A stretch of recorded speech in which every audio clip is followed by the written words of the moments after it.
Welcome back to the one and only podcast for our July episode. Halfway through the year, 6 months gone, just like that. Glyn, how are you? Wonderful. It's July and it's my birthday. Oh, mine too. What day? 23rd. 15th. Beat you. You're older than me, yeah? And you've admitted defeat and you're not going to be... Are you spending your birthday in the UK? No. No. No, you've admitted defeat. We were going to go to Northern Ireland for a break, but the weather forecast was just very non-exciting. So you've traded it up for... Menorca. Nice. So we go next Wednesday, next Wednesday is the 17th. As soon as I finish selling the cattle, lot number, whatever it was, 255 next week. So I guess next week you'll be starting on time and getting cracked on through them. I always on time. Last week I did the dairy sale with you and you were 25 minutes late. 25. You were meant to start at 10:30 and it was 5 to 11 when you started. Oh, you can't blame me for that. Why? We can't start in time. The animals are still coming in. Right? Well, why can't you start? They'll soon learn. At least it's not as bad as Grant. Did you hear Grant's No. sale on Saturday? Was it Saturday or Friday? Oh, Friday night in Swatra. On Swatra. Sorry, any Swatra listeners, he loved the sale. He just was amused at the starting time. I'm getting flack for 25 minutes late. Grant was meant to start at 7 and he started at 9:15. That's Northern Ireland for you. That's Northern Ireland. That's Northern Ireland. That's not an excuse though. Oh my God. But he sold, I think it was 11 o'clock. He sold, was it a top for 13,000? 11 o'clock at night. Is that the top price? Probably. I don't know. Yeah. I didn't actually see. So Grant thought he would. He's never done that before. Well, 11 o'clock at night? That late at night, 13,000. It's probably normally fast asleep. Yeah, no, he really enjoyed it. He really enjoyed it. But he was just, he was smiling at the lack of punctuality. Let's put it like that. So what's been happening in Mr. Lucas's world? I was invited to judge the Campbelltown Herds competition up in the Mull of Kintyre. Oh yeah. Did you drive, fly? I drove because I love driving up there. It's such a beautiful landscape. Yeah, and it's not that far. It's just the distance isn't. It's just the time it takes. To go all the way around. Yeah. But it's beautiful countryside and the people up there. It's a wonderful community, and each dairy farm, so I get 10 minutes, and then all the farmers then go into the field and they look around the herd, and then I leave a bit earlier and go to the next farm. And so all the farmers follow you around? Follow you around, yeah. How many farms do you go to? Oh, was there 12 or 13 farms? It's quite a lot. Yeah. I think I don't know how many dairies are left up the Mull of Kintyre, but there's must be maybe 20 left, 20. Yeah. But it's a great community up there, lovely people, and really nice cows. Did you pick the right one? I'm always right. Okay. Stand by your... Yeah. That's good. Well, the judge is always right, so yeah. Exactly. Stand by it. I used to judge a lot, I used to be a little bit concerned what people were thinking, but I don't care. You don't care. I'm quite... No, but I care, but I know what you mean. Make sure that you pick one that you like, and yeah, but the quality was really, really good, and it was nice. Every farm was there's no indoor farms out there. There's no intensive. I would say you can be intensive and still graze, but they were all out, which was kind of pleasant. It's nice walking around in the field. What is the grass situation up there? It's not really the year for grazing, is it? No, every farm was a struggle. But no, I really enjoyed that. That was good. Nice. What else have we been doing or no? What else have you been doing? It's been the election. Oh yeah. That was so exciting, isn't it? They take it quite seriously, don't you, when they go on the polling station? Like, we obviously go into a little rural... Did you remember village hall? Yeah. Did you remember? They took my ID off me, and they were looking at me like customs does when you go through the airport. And I was like, okay. Did they really? Okay. I actually know all the people. Do you? Are you allowed to speak to them like you know them? I thought they'd be like, you can't speak to me. Yeah. I'm officiating. How you do? I was actually wanting to be an inspector. I thought you said you were asked to be one. Yeah, but it didn't. It was too late. Oh. I think that'll be quite good. like being on the, What, do you go around with a beacon on your car from polling station to polling station? like, yeah. I don't know what it would entail, but Nice. Anything other more exciting than the elections? well, Highland Show. I thoroughly enjoyed the Highland Show this year. H&H are sponsors of the Highland Show. They are sponsors of the Highland Show, yes. So it was really nice to be able to take some clients to the different sponsor areas at the Highland Show, spend some quality time with some clients. And I think I've always realised it's such an important event for agriculture in Scotland, but also in the UK. But I think this year I just felt it is such an important event, and I think possibly we've maybe undervalued it in the past by not realising its importance. It's such a great event to not just promote the amazing livestock we have, but it's an amazing event to promote the amazing food that we produce in this country. And it's probably the best event for combining all of those things in a 4-day event. Yeah. And it probably did that because they didn't spend as much time actually around the livestock this year. Oh, you branched out. Well, by using those little different areas for the sponsor, and I just, I knew it, but actually. Do you ever walk around the rest of the show other than the livestock when you go? I've never been. You never branched out. But I did this year, and then I just realised this, and I think because of its value, I think we really need to make sure it works and we care for it and we support it, and because without that it would leave a massive void, I think, in Scotland but also in the United Kingdom for an agri event. And that the void that the Royal Show left, that void is still there. So yeah, it's a little bit of a support the Highland Show guys. And as we record, we are Great Yorkshire week. That's right, yeah. And then it'll be the Welsh in a fortnight's time. Yes. If you're doing the Triple Crown, I guess. Yeah, last year I got to judge at the Royal Welsh, and again it's a similar. What did you judge at the Welsh last year? The Brown Swiss show, yeah. But again, that was my first time there since I was probably 10, but a fantastic. It's one of the only shows I've never been to. Have you got any more judging? No, it's been a quiet year. It's been a quiet year. I've only done 2 or 3 shows this year, so right. I think last year I had 16 shows I did. You must have been the flavour last year. Yeah. Probably like absolutely no chance. He's no coming back, that lad. I don't think so. Anyway, so this month on the podcast, a very wonderful man that stepped in right at the last minute to help us out. Oh yes, the one and only Jonathon Hird from our sister company, H&H Land Estates. Jonathon is awesome. He's very funny, and he doesn't realise, he doesn't try to be funny, but he's a great guy. Yep, very knowledgeable. Yeah. So we're excited to have a little chat with him about SFIs and what your farm can do for you. I think there's a lot of income that farms could be having that they're possibly not aware of. And I think we just want to highlight those opportunities. And also, a lot of people look at these payments and I think, oh, that's going to really affect the productivity on my farm, and I don't want to do this and do that because I'm doing this. But actually, some of these payments can really benefit what you're already doing. So John maximised, thankfully, be able to explain that to us. Yes. So without further ado, let's get into it. Mention a new sponsor. Exciting news, Glyn. What is it? We've got a new sponsor of the podcast. Never. We have, yes. As well as Hird's Media. As well as the wonderful Hird's Media. Oh my goodness, who's that? The man behind the camera.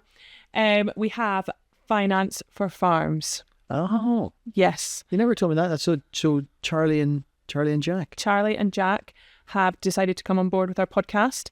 They have previously seen and heard some of our episodes.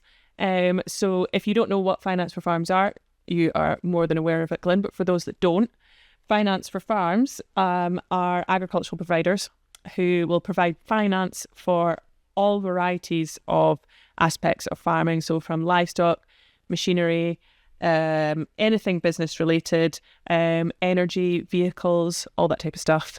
Really friendly, knowledgeable team down there that will get to know your business personally and help you get your finances in order. That's so exciting to have those guys on board. We work with the Finance for Farms and Charlie and Jack on a weekly basis, and they're just two great guys. Nothing is ever any trouble. So yeah, that's great.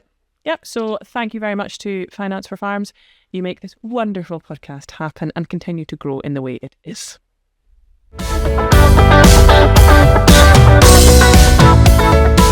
Hi everyone, and welcome to the July one and only. And we have a very special guest here today, the one and only Jonathon Hird from H&H Land Estates. Welcome, Jonathon. Thank you. Now, Jonathon was welcomed onto this podcast exactly 10 minutes ago, guys. So we really appreciate that. And it wasn't because we didn't want him to come on, and he's not an important guest, but we were kind of had other guests on, which we'll have them at another time, but something happened and they just couldn't make it today. So Jonathon stepped up to the plate. Thank you for stepping up to the plate. So we're looking forward to we have a lot to talk about. But before we do that, tell us, Jonathon, a little bit about your background and how long you've been. Introduce us, make it fun. Give us some Right. fun facts. Okay, fun facts. So I am from a beef and sheep farm near to Colwick. That's where my roots are. And I started at H&H about, 8-9 years ago now. Wow. And then Time flies. did my placement year here, then came back and after I graduated in 2018. Anything fun? I don't know. What have I got fun? Am I going? You're a twin, yeah? That's quite exciting. fun. That is exciting. Yeah. So, We're not even like telepathic or anything like that. are you identical? No. You're not a split egg. No.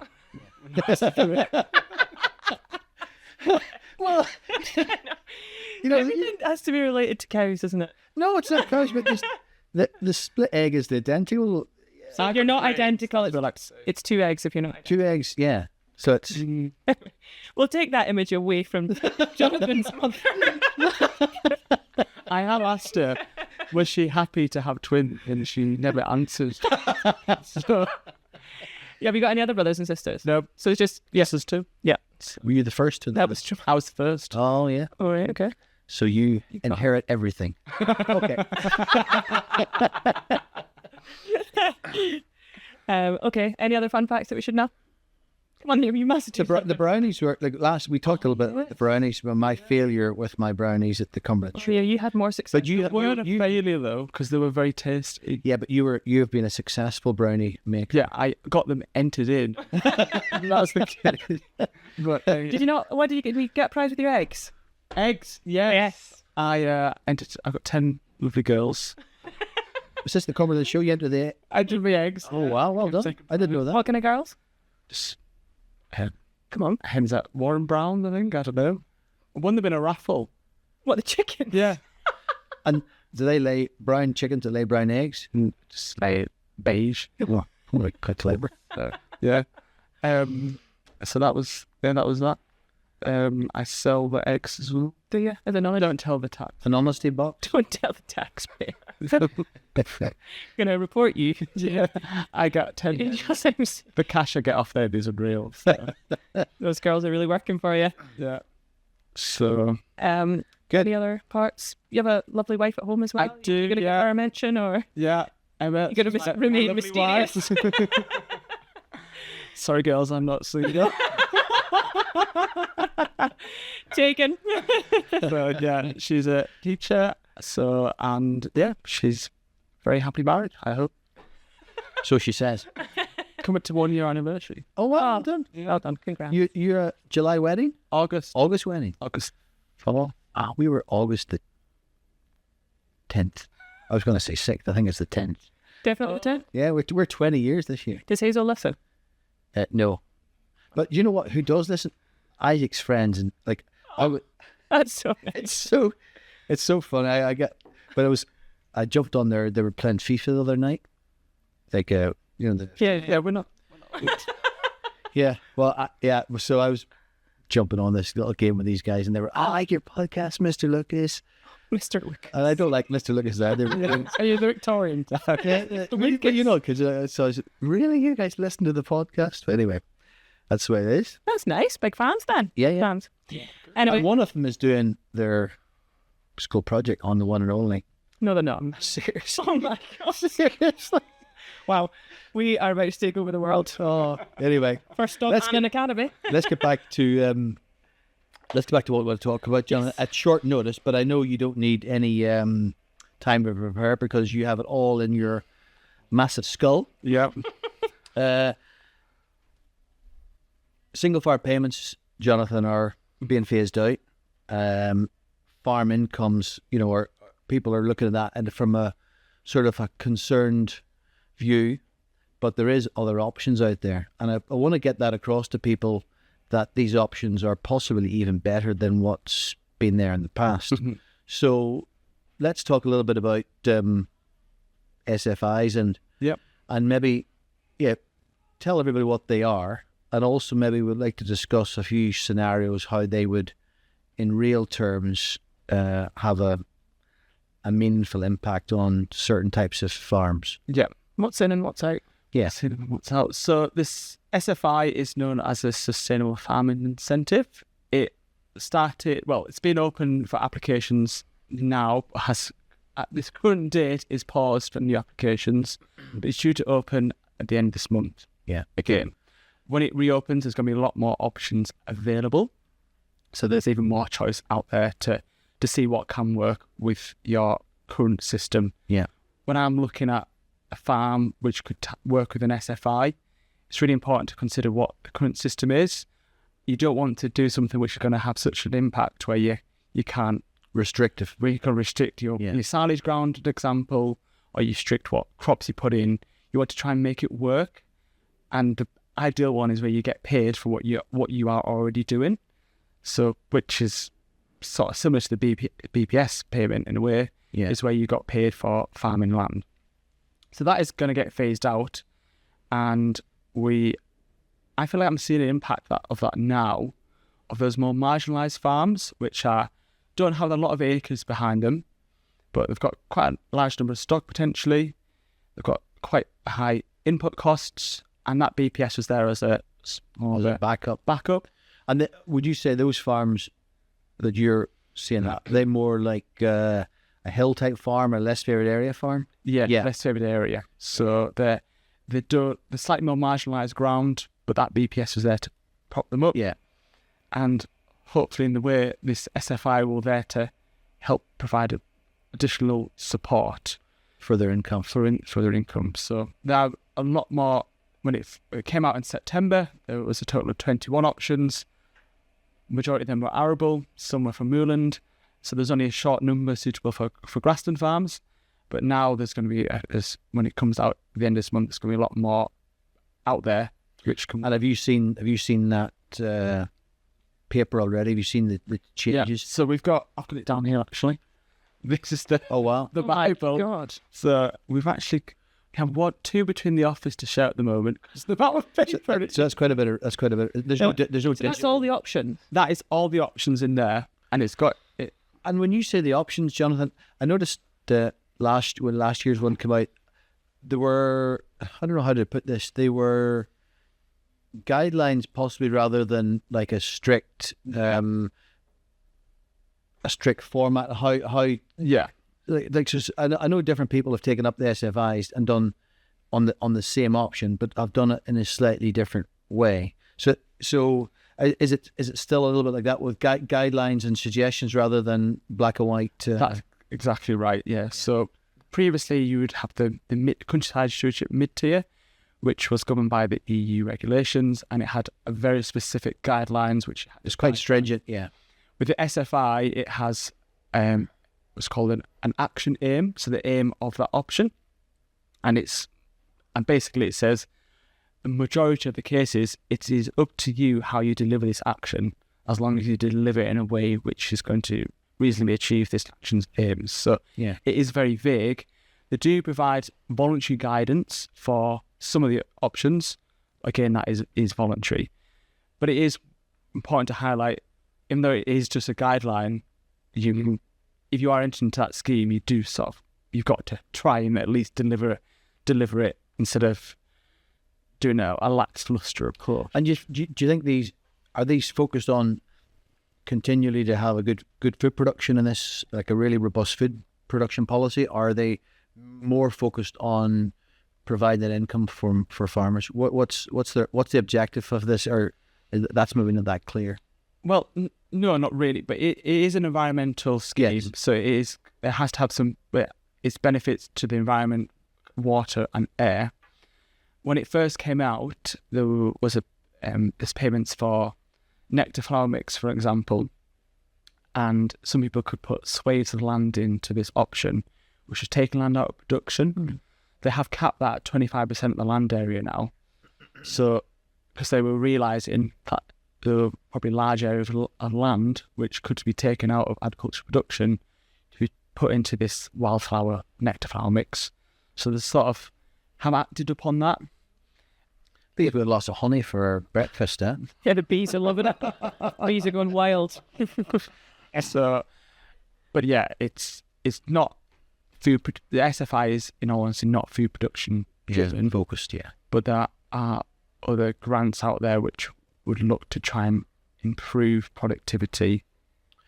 So say, for example, let's take a scenario where I'm a dairy farmer and I'm milking 500 cows in the Eden Valley here. So quite productive land, Jonathan. 500 acres, I rear all my heifers. So what would one of the SFI, so I've came to you, Jonathan, I want to have some extra income from this and also help the environment and improve my farm. Yeah. What would you suggest that I do this year? Well, or next year for it, yeah. Well, the most basic payment, it's quite low. It's on £6 per hectare is soil testing. That's quite a good way of getting to understand your soils better. So that's something which we would try and look at and improve. So if you understand your soils, then you can try and improve your soil health and now your productivity of the land. That's covered in as covered in it, yeah. So you get paid £6 per hectare for doing that. And that payment is for 3 years. So sorry, £6 per annum, and you get paid that for 3 years. And you have to have, as long as your soil tests are done every 5 years, that's fine. So I think in Northern Ireland they have paid everybody to do soil testing in the whole farm, right. I think. You just get it automatically. I think they automatically get that. Well, it's certainly what I'm seeing from the Environment Agency side, they're expecting all farms to have done soil testing. So analysis, yeah. So there's a lot more focus on the farmer understanding their soil health. Yeah. Which this payment on the SFI is going to be there to sort of help that. Yeah. But again, that I see that as something that actually can drive production. Yeah. If you understand your farm better. So that's a really good tool. Yeah, surely a productive and progressive farmer would be like, yeah, well, that's a no-brainer. Yeah. Yeah. Because you can't improve or change things if you don't know where you're starting, do you? And also add to where you need it and maybe not add to where it doesn't need it. Yeah, you could be spending money you don't need to spend. Exactly. And the amount of times I've go through it and go, oh, what about soil testing? Well, we already do that anyways. We already do it. So you might as well get paid paid towards it. Yeah. Okay. That's and that links to a nutrient management plan. So that is also paid through the SFI. Whilst we talk about soil health, a nutrient management plan is there to understand what fertiliser you put in the land and what muck you are putting on the land. And we've got this software at the end which will tell you, link back to your soil analysis, whether you are putting too much nitrates on, whether you put phosphates on, and that should hopefully provide you some cost savings if you therefore can understand what fertiliser you're putting on, whether you're putting too much on it or not enough. Yeah. So that's quite important. That's good. Then there's a few grassland options. So for dairy farmers, a bit more intensive, but there is an option for, it's called legumes and improved grassland, which is basically clover. So you'll be able to maintain clover. There's a payment rate of, I think off the top of my head, it's around about £41 an acre. Right. Don't quote me on that. In the region. In the region, which basically you get paid for just maintain that clover, which is quite an easy payment to have for doing something which you're already doing. There is an uplift payment for grassland farms if you have a herbal seed mix. So that is a mixture of grasses, legumes and herbs within your grassland sward. and that payment rate is £155 an acre. Wow. So that's a lot higher, and But still, that could be included in your silage ground. Yeah, I was going to say, would a lot of dairy farmers automatically have that in their grass bin? No, not automatically. No, but no, so what's the idea? Is that really to get some more deep-rooted plants in the soil? Yeah. it's all, when you read the action aids, all linked back to soil structure. So, but again, yeah, again, I can see that being a positive, can't you? Again, And yes, that about £155 an acre, that can add up to quite a considerable amount of money. I wouldn't advise put everything in, but certainly do a few parcels, see if it works.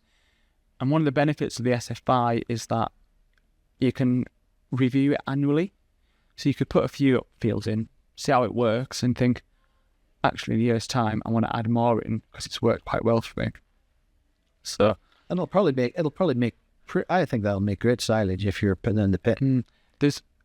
I would advise speaking to your seed supplier, because there's some grasses which might not work well in herb mix, but you get one which suit your system. Yeah.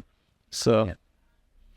So the payments for these types of initiatives that you're talking about, do they get paid on an annual basis like the BPS was, or do they get paid on a monthly basis, or how often do you get? Good question. So you get paid quarterly. Quarterly, okay. So because we've moved from is it twice laterally for BPS? Twice, yep. Went from once a year in December to twice, and now it's quarterly, and it's there to help with cash flow. Yeah, I was going to say that's a positive. Yeah. And there's also payments if you've got land by water courses, to if you want to fence it off, to create like a repair and management strip, if you want to have a buffer strips on grassland as well, so them options. And also if you've got fields which you don't put a lot of fertiliser on, there's low input options as well. Yeah. Which can all, often when you find in the farm, you're like, oh, well, I'm intensive, I don't want to do much, but there's often pockets around which you think you could put that in, do that herbal seed mix over there, you could do low input there. And really, that's why that's a great thing about this chat. Yeah. There'll be a lot of maybe intensive farmers are going, I don't want to be bothered with all that, but actually it can have a positive impact on their farm. It can improve production. Yeah. And you get paid for it. You get paid for it. So yeah. Because it's like, is it payments for like boundary keeping and fences and all that kind of stuff too? There is. So there's for the first time, new coming out, is a dry stone wall payment. Oh. So it's £27 per 100 metres for maintaining that dry stone wall, which majority of farmers will already do. So you might as well get paid for doing something which you already do. There's a lot of walls in the Lake District. There's a lot of walls. And a lot around Eden Valley. Your farm, this farm genetic and My farm that I've just invented. Yeah. 500 cows. Yeah. 500 acres in Eden Valley. Then there's also a hedgerow payment as well. So you can get paid for having recording your hedgerows, and then you get a payment for cutting every year, and also another payment for hedgerow trees. So there's top-up payments on top of that. Every other year. So you'll have to leave the hedges for a year. See, that often goes down either, well, I only cut my hedges every year. I think, well, you might as well get paid for that.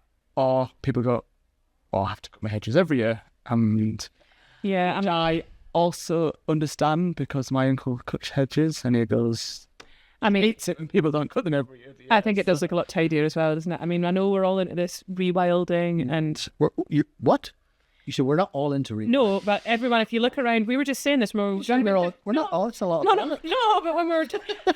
I'm saying, when we were driving through Dumfries at the weekend, what a mess the place is. Yeah. But the council just say, oh, yeah, we don't cut that grass there, we just leave it to grow because we just put it, rewilding it. All our roads, This looks horrendous. It looks messy. Do you call it cow parsley over here? Do you know the... Oh, the white-headed stuff, yeah. Do you call it cow parsley? Cow parsley, yeah. In our road, it's nearly like a little tunnel going, but it's all starting to die back now. And then, the hedge is just like... So, well, it can work. If you don't, there's no obligation for you to do it. You don't have to do it. If you don't do it, you don't get meat. But then you get your nice meat hedges, so... Hence why you... So then another scenario, Jonathan, if you were taking like an upland farm, what would there be? An upland farm with a couple of hundred ewes. Yours. Sorry about that. They always laugh at me when I say yo. Yo. Laugh. Yo lambs. Anyway, 200 yos or yows, and say 50 suckler cows. I don't know if that'll be quite typical. Yeah. A lot of places. So, what options would that type of scenario have to? And they would probably have quite a decent sized single farm payment. Yeah, because on an area basis. So, what are the options for that sort of a farm? So there's some. If you are an upland farm with got a bit of moorland grazing, there's some moorland payments as well. Yeah. Either firstly assessing the condition of it, but then there's also payments for supplementary. And pounds and pence. What sort of? I know you mentioned £150 for the herbal. So what sort of payments for the moorland? A rough estimate. We won't hold you to it. Gotta be honest, I don't know off the top of my head. I can't. Is it as good as the herbal? It's not. No, it's not. No. Okay. But because that takes in consideration the wider the great area of ground, but there is supplementary payments on there. Yeah. So there is for cattle grazed, a certain number of cattle. There is also a shepherding payment as well. Yeah. Whoa, can I just jump in here for a quick ad break to hear from our wonderful sponsors, Finance for Farms. Finance for Farms, we're specialists within the agricultural sector. The whole leasing of cattle's strange. A lot of people haven't heard of it before and they wonder how it works, but it's really straightforward. If I find a batch of cows I want to buy or do a deal on, I can phone them up and say, what's the chances of doing a deal on these batch of animals? And they'll say yes or no. Anything that I've asked, or requested and spoken to Shire about has been dealt in quickly in a professional manner, and it's either a yes or a no. What makes Finance for Farms different to mainstream funders and banks is speed and efficiency. A farmer can call us today, say he's looking to go to market tomorrow, and the finance will be in place for him to go the following day and purchase the animals he requires. To learn more about the finance solutions available to support your farm's growth, call the Finance for Farms team on 01827 300 333. Or head over to their website on www.financeforfarms.co.uk. Thank you. Now let's get back to it. So is there anything based on livestock in terms of like native breeds or? There is livestock payments there as well for certain intensity of grazing of livestock that can get paid for on the scheme. I've got to be honest, it's all just new this time round, so we have got a calculator within the team, which it's not a person, it's a spreadsheet. A calculator. We've got all the mod cons. One of the scientific ones. Yeah. Pi r square. No. Just a regular one. Just a regular one. But this is a spreadsheet which we've created, which can, depending on how many stock you've got on, we can calculate what sort of payment you're going to get from it. So it's based on stock and density, because was there not a period where there was something to do with payments based on like a certain number, like certain breeds? Yeah, there's like a native breed. Yeah, so that's not a thing anymore. There is, I'm sure there's a native breed supplement on the new ones. Well, remember people would, look for by link cat. Specific nice breeds for Belties, all that kind of stuff. There is also payments to be aware of for traditional buildings. So a lot of upland farms will have stone buildings. And if you've got, also a lot of, farms, standardised farms as well, have traditional buildings, and you get paid £5 a square metre for maintaining them, which, if you've got one or two, that can add up to quite a good amount to get paid. Because even the Lake District, all those farms will be, And in the Lakes, in Lakes or somewhere like that, you get paid a supplementary payment for it to be classified as remote. You might as well get paid for that. For being remote? Yeah. Wow. So, and that can add quite a lot of money. Wow. Just for having a building, really. Which you think, it's got not much use for me anymore. I can't get my tractor in there. I can't get any livestock in there. But you use it for storage or something, then you can get paid for having that. And what's been the uptake? Is everyone aware of all this, Jonathon, or has it been a slow uptake, or is it? When does BPS finish officially? When does the payment start? The last payment you'll receive is in 2027. Oh, okay. So another 3 years. But it's steadily getting phased out. So And this was started to phase in December last year.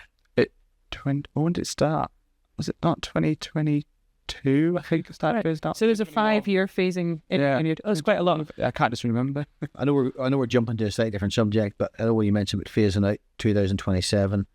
Is there if someone wants to sell their farm this year, Jonathan, can they still get that phased out payment up until 2027? So if they did a claim last year, they would have received a dealing payment summary this year, this weekend, last weekend, and therefore there should be a receipt of that payment going forward. So when they sell the farm, they'll sell it without entitlements. But they will still receive that up until... But they will receive that payment. Yeah. Means for the incoming purchaser, they will not be able to receive that payment. Has that been one of... I know this year there seems to have been more land coming on the market. Do you think that has been a factor with that or not? Potentially. I feel like there's a lot more people are looking to retire. I feel like there's been... So is that maybe an incentive, though, to encourage people to make that decision and retire? The next gen. Especially if you've been receiving this BPS income for farming the land, but not intensively or... It's sort of been an income which you've received and been able to make a profit from. If you're not going to get that going forward, you think, well, actually, I'll just retire and cash it in, really. Yeah. So. That's interesting. The other thing, Jonathan, which recently has been we speak to a lot of farmers, the sales team here. A lot of people have had a few negative comments about what's been happening with the environmental agency, and I know they're just doing their job. But I'd like to talk a little bit about that. You know, the what's it called? The silage. The SEPA regulator. Yes, the SAFO. Yeah. So there's a lot of farmers needing to make adjustments to their slurry storage and all of that, but and it's very frustrating. A lot of farmers feel they're okay, but they're maybe not just meeting these new regulations. But what's available for the likes of a farmer who's needing to improve their slurry storage or their silage storage? Well, firstly, regarding slurry storage, there's a slurry infrastructure grant which is going to open for round 3 this year. I don't know when exactly, and that is there to get your slurry storage for up to 6 months. So they'll pay for that uplift to get your slurry storage up to 6 months. Whether that is a slurry store, a slurry tower. When is it open, John? I don't know the date. You don't know. They haven't released a date yet, but it's going to open this year. Yeah. For round 3, there is already round 1 and round 2 out there. So some people might be already benefiting from that grant, and it's there to get your slurry storage up to 6 months. It is a high capital expenditure putting new slurry storage in. The pros is that you've got 6 months storage, is that you're going to be meeting the regulations, but also you're going to be allowing you to spread the slurry not in the winter times, but times when the ground wants it, when it's going to have most benefit. Yeah, especially if you're doing the soil testing. Yeah. And all of these things start to tie up. Yeah, exactly. It's all trying to tie up and help improve that soil health. There is also, for your silage, if you have a silage pit which is not covered, you can get a capital grant to cover it at £72 per square metre to get it roofed over. One of the conditions of that is that you have to make sure it meets SAFA regulations.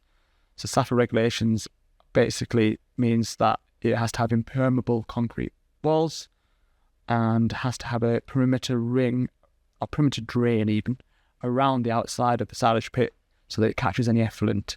Just to give me an idea. Well, we should start storing a little bit of silage in the shed for a new shed. Yeah. And then just a couple of bales. We're actually not going to build a new roof. We're going to actually build a silo. It's going to have to cram the silage in. Well, right, we could, and you've got to have it for 5 years as a silage pit. Right. You should do what's minutes though. Probably should just stick to the plan. Okay. Just sometimes just thinking outside the box. Yeah. You are thinking like a typical farmer. Is there what? So Glyn just briefly asked there. So what's the uptake on these sort of SFI things coming in? Is there a good? What's the What's it been met with? Good uptake, but I feel there's a lot more out there who Could benefit. could benefit of thinking, oh, actually, I don't want to have the hassle with it. I don't want to change what I'm already doing, which I completely understand, but there is potential to make it work and fit in with your current system. So really, when you say that, Jonathan, really, and I can understand that. I probably would be one of them people, like, maybe glance over some of the notes about it and say, oh my goodness, I don't know where to start with that. But really what they should be doing is call on Jonathon Hird. No, I call it the team. It's not just you. No. There's a team of guys at H&H Land Estates that really specialise in this. Yeah. Because the complexity must put a lot of people off. It would put me off, but then that's what you guys are there for, really, yeah? And we are having a drop-in session on Wednesdays, starting from tomorrow.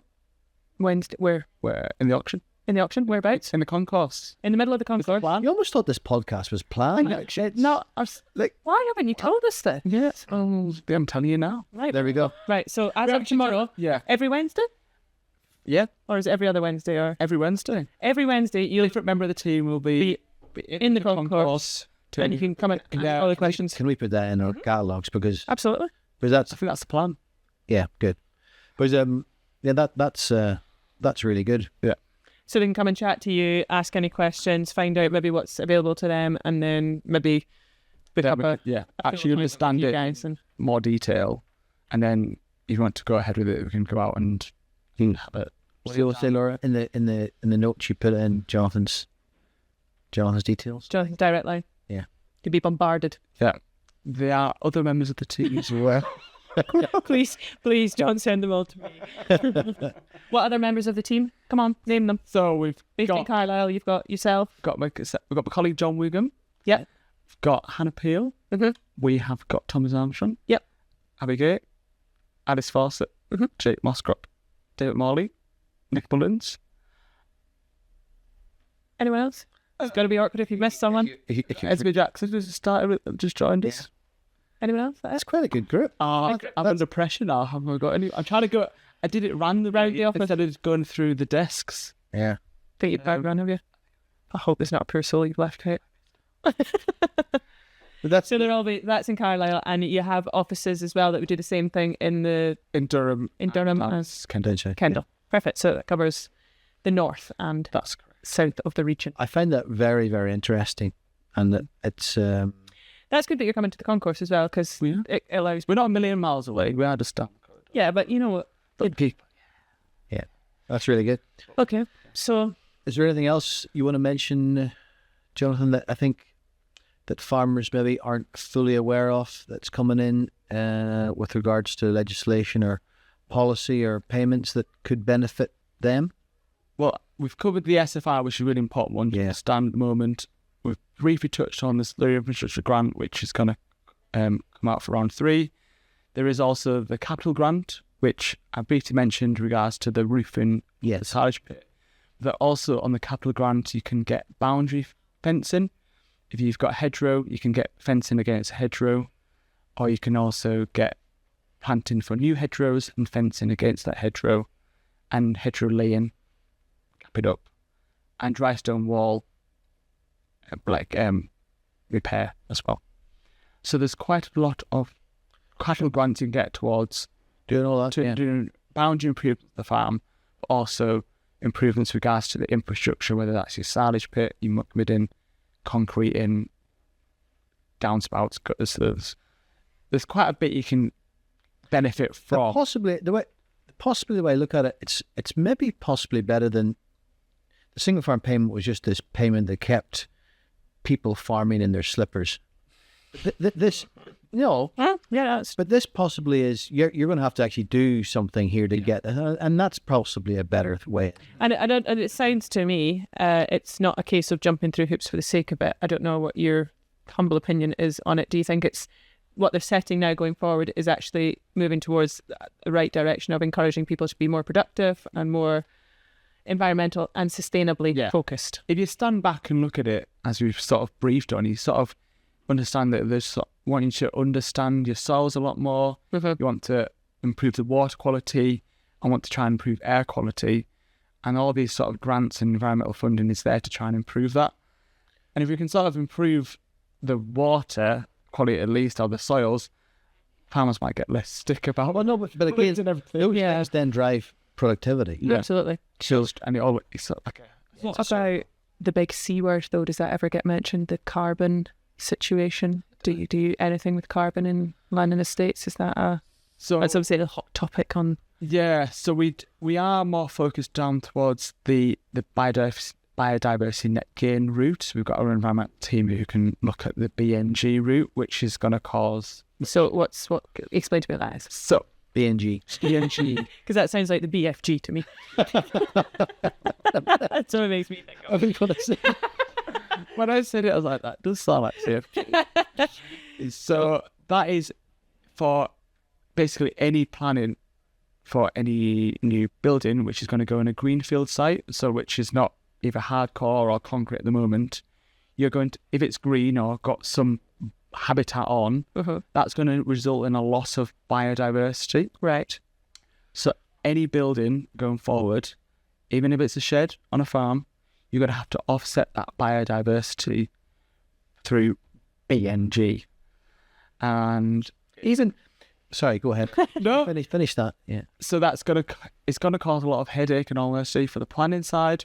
We have got a team in our environmental team who are able to, Jake Moscrop and David Morley, okay, who are able to do the survey to assess what the biodiversity is there and provide a plan of what you would do to offset that biodiversity. So this is any building in planning?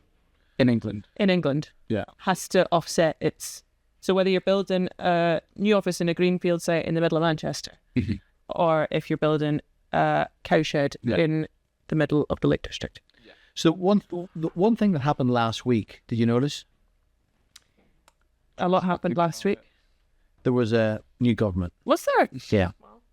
So one of the things that they were harping on about was the planning. Yeah. And they were going to make it just so delightful to go and build houses and build things, and they were going to do away with that. All their aspirations. So will this then, all this stuff that you're talking about, will this disappear? You don't. Well, it's one of the reasons it's going to delay planning. All this nonsense. Yeah, BNG is having it. So if they got rid of it, that would help too. So do you think that's something that when the Labour guys were, and they've mentioned this a couple of times since we're gonna drive productivity in the country. Things are gonna happen, but things don't happen unless you do away with these sort of unnecessary things. It's gonna have to, something's gonna have to change in that. But you haven't heard any whispering in the background. No, maybe it's early days, but I suppose they've got their green credentials to offset against their building credentials. But then this is such a new legislation, the BNG. It's only been around since April.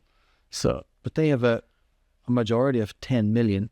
They can just do away with these things. I mean, it's... So explain to me, so that's offsetting it. So what's the other route? He said you allured to the fact that, we went more down the route of... Well, yeah, sorry. So the other route is... I've got to be honest with you, we don't have a specialised carbon team within the office. Yeah. Okay. We've specialised in the environmental team. Right. And the advice provided around BNG. Yeah, because obviously farming and food production as a whole gets a lot of bashing for carbon. I mean, it's literally like we're jet engines, isn't it? Mm. It's actually I feel like it's rubbing off as well on farmers a wee bit, because it's now becoming a common narrative to them. But actually, when you stand back and think about it, yeah, they are probably producing a wee bit of carbon, but in the grand scheme of things, in the global landscape, it's probably not as big as the jet planes that travel around. And you sit back and think about it, well, they're producing this carbon, but they've got all this ground they've got and to offset it again. So they're trying. They're not bad people, are they, farmers? They're not. No. No, that's interesting. So yeah, I know I've said all this, but what's here at the moment, but who knows what might happen with the government, Labour government. I think it all sounded very exciting for once. I do think they made a lot of coming in last week. They made a lot of statements, and they looked like a government that's going to be in a rush to get something done. I don't think they're going to prioritise changing what's already here with the schemes. I said it now. on a podcast. No, but I think you're right. Yeah. But if they're really going to get houses being built and but there's so many projects that are being stuck in the mud and that's all down to planning. And possibly a little bit of people to carry jobs, but they will have to change the laws on these sort of things. Yeah? It's going to have to be some tough choices for them to make. And What's your thoughts on the new incoming government? well, something had to change, didn't it? It was just all very You think it's a positive move maybe for a change? It was time for a... well. I feel like there was a lot of bickering going on before. They all just seemed to argue amongst each other and nothing ever seemed to happen. Who knows? I feel like it's... Because we had actually a really interesting chat last month, although our guest last month didn't... John, I really enjoyed the chat with John. And Liked John. Did you listen to it? No. But I mean, I don't think... Poor John didn't get his seat. He didn't get voted in, but he was a very pleasant guy. And he talked a lot of sense. And you asked him a few questions, didn't you? And you said, all you hear about is, them arguing amongst themselves. And you think, you watch it on telly or whatever, and they're just... But a lot of John's views weren't really in line with what the Conservative Party were doing. Yeah. And I just think it's a bit unfortunate for him, I thought. But anyway, they were self-destructive, weren't they? And they didn't deserve to get really any seats, did they? Do you think anything's going to actually dramatically change? Or do you think there'll be about 6 months, Sir Keir is going to go mad and, change a few things just because he's the new kid about town? I don't think that. I don't think it's going to be wildly different. I think they seem a really level-headed, sensible group of people that are, and I think they're going to make adjustments as quick as they can possibly, but without anything being dramatic and because probably the country's not in a situation where they can just go and spend billions on projects. So, change this, that, and the other, yeah.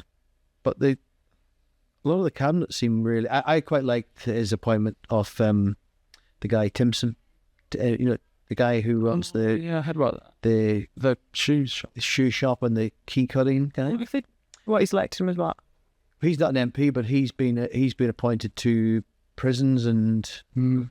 Because they employed a lot of people in It's so ironic. all the guys who cuts the keys are all like, it's like, oh, they've made so much money. Oh, there'll be a story in the Daily Mail. It's inward. They're making his business successful. That's why, yeah. Come, this is a key to a nice safe. Could you please cut it? Where's the safe? Oh, okay. No, but I think getting people like that who've successful business people who are, and obviously he has a real genuine care for the country. If he's employing people that have had hard times, and not everybody's like, a lot of the prison people are just people that have made poor decisions. So like, if he's invested in the country and invested in people, surely someone like that in government is going to have a massive positive impact, I think. So it's nice that they've made some appointments like that. Some like people that understand the real world in a sense. Yeah, that's what I mean. Real business people, and yeah. So I wish them all the best, the luck, all the best in the world. Really, I think they need to be because we needed a change, didn't we? Did. What do you think Rishi's doing now? No, yeah, Rishi. He's probably still counting his billions, isn't he? Yeah. He's just be getting unpacked. They make it so dramatic, don't they? They walk out on the morning and you think, chucked out. And then, all the hilarity about whether he'll take his Sky subscription with him. But no, it's we're not be able to afford it. It is a cruel. Politics is cruel, isn't it? Like, but it's. Well, I said that to John when he was here. I said, what actually makes you want to put your head above the trenches, for want of a better term, because you literally just get shot at, don't you?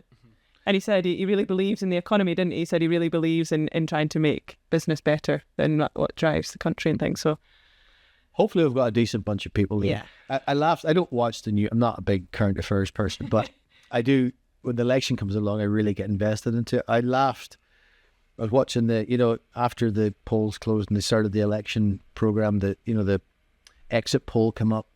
I really laughed when they had Nicola Sturgeon on there, like What's she like this? Yeah, she wasn't wearing any handcuffs. Simpson was like, get your side. Did you stay up and watch it? I still have watched it, yeah. At what time in the morning? About 2 o'clock in the night. Jesus. No, but that's the only time I really quite find it really interesting. I went to bed like normal. I don't think I went to bed before they even started counting it. Yeah. I saw the exit tunnel as well. Shock. I went to bed. Yeah. Were you shocked? No. No, I It was was sarcastic. No, yeah. No, I was. Yeah, I thought they could even add more. The more. Sheesh. Do you know what surprises me the most though about all of it? Was it just over 40? Was a 45% uptake in voters in the UK? Only 45% of people vote. It was the lowest turnout since 1885. Which does. I know you said that to John about the apathy, and he goes, "I don't think it's any different." It's definitely different. Yeah, I think the appetite of what people really prioritise and where they see politics now is way down. People are like, what's the point of me voting? Yeah. I'm not going to change anything. So that's quite sad though. Well, I think it's really sad. Because it's a free country and it's the one. Yeah, because you did say, there's a lot of countries that you don't get that ability, do you? I know we were laughing about Rishi changing and we have a new government, but that was done peacefully, wasn't it? Mm-hmm. That is something to really value. He did tell all these supporters to go and rush on the Capitol building or wherever, the Westminster. Yeah, I know. Not like old Donald Trump. That's coming up. Slightly different politics. That comes up on Bonfire Night, isn't it? Because it said it was ironic that our election was on Independence Day, America's Independence Day, and this year their election, the US election, is on our Bonfire Night. Oh, right. So maybe Donald's got some gunpowder under his White House. I mean, you joke, for instance. So you might be paying going to huge. I had to puke. Okay, that's been fun. I really thank you coming in for short notice, Jonathan. He's just a natural. He is a natural. You should maybe join the podcast team. Yeah, it's been all right. I got offered a pint as I came in, but I got more. You did, yeah. Oh, sorry about that. And all our millions of listeners can find you in the concourse on tomorrow? No, week on Wednesday. Oh, a week on Wednesday. But I am just down the concourse. Just down the corridor. Yeah. Just shout and he'll come out. Yeah, I'll be there. Wonderful. Thank you, Jonathan. Thank you. Thank you. Well, what do you think of that? That was really interesting, wasn't it? That was, yes. I like Jonathan. He comes across really, really well, doesn't he? He And does. He's such a pleasant guy. I can see why so many of customers want Jonathan. Yeah. Very personable, very understanding, and has a great sound understanding of agriculture, obviously brought up in it. So, I mean, that's a win already, isn't it, when you're talking to farmers, if you can find some common ground. Definitely. And then I think just with the new payment structure with the SFIs, I do think there's a lot of opportunities for all types of farms, whether it's arable, livestock, uplands, lowlands. So yeah, if you're listening to this, guys, and we're in two minds about getting involved with these new payment structure, give our H&H Land and Estates team a call. Yeah, or drop into, as we mentioned in the conversation there, they are having drop-in sessions starting a week on Wednesday, so a week tomorrow. So it'll be the week this is published. We're obviously recording ahead of time. You can drop in every Wednesday to the market, and one of the guys from Land and Estates will be in the concourse. Yeah. Just strike up a bit of chat with them, and they can start the ball rolling with what you're maybe entitled to, because it's all there for the taking, isn't it? Well, maybe not. I don't like the word entitled, but what you possibly could. Yeah, but it's all there for you. Yeah, definitely. As a farmer and things like that, these things are put in place to enable you for your business to thrive. Yes. So you have to. Let's do it and don't miss out on it. Yeah, exactly. So, wonderful conversation. Another month pass. We will be back again next month. If there is anyone that you would love to hear from on this podcast, we were left a bit short notice this month. Yeah, but Jonathan stepped in, and also we've had some really nice suggestions, which we will have in future podcasts. Well, we see if we can catch some breeders coming to the up and coming top sales in August. But are we not doing 50 anniversary next one? We are. Yes, I think next month we will do. Next month this very building is 50 years old, and we will be talking to people who have been here for almost 50 years. Yes. collectively, I think there's 4 members of staff here that have been collectively 175 years. And they don't look a day over 62. 62. Thank you very much for listening, guys. Please like, share, subscribe, all of that good stuff. And we will see you next month for the one and only. And thank you also to our sponsors. Yes, we must thank you, both of our sponsors, Hird's Media and our newbies, Finance for Farms. Finance for Farms. Thank you very much, guys. You've been the one and only Laura Miller. And you've been the one and only Glyn Laura. We are fucking shit at that.